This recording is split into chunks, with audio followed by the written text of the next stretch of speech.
Hey everyone, I'm Matt, and I'm coming at you through the interwebs again to talk about quadruple witching.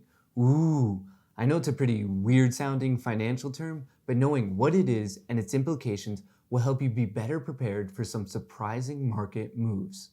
For example, I recently saw the headlines, Quadruple witching hits stock market, sparking bursts of trading, and will quadruple witching mark the start of a rocky stretch for US stocks?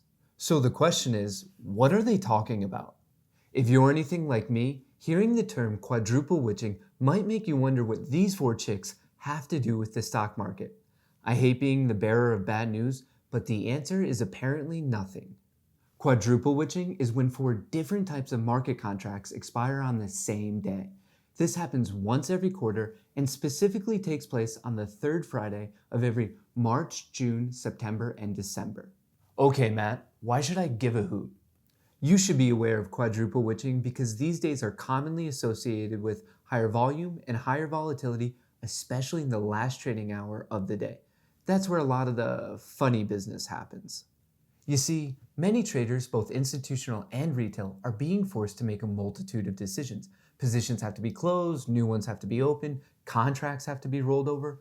All this action creates an environment where large price swings are likely. Picture the last few rounds of musical chairs. I don't think I need to remind you, but things can get a little dicey.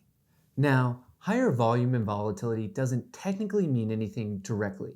I have found no evidence or research that suggests quadruple witching is associated with down days, up days, trend reversals, or anything like that.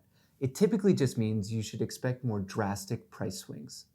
It is possible for just some of these contract expirations to coincide. They are aptly named triple witching and double witching.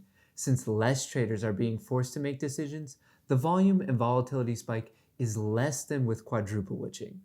As you've probably already pieced together, quadruple witching can foster a unique opportunity for sizable returns. But depending on what side of the trade you're on, those returns can be positive or negative. Definitely approach these events with caution.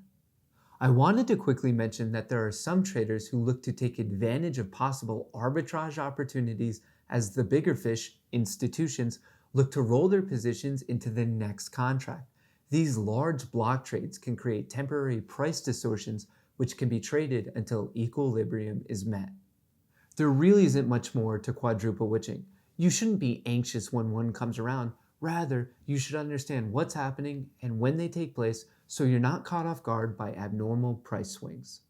Thanks for watching. If you enjoyed the video, let me know by hitting the like button. If you didn't enjoy the video, I'm surprised you made it this far, but you should still let me know by hitting the like button. If you enjoy this type of content, subscribe to the channel. I put out new videos every week.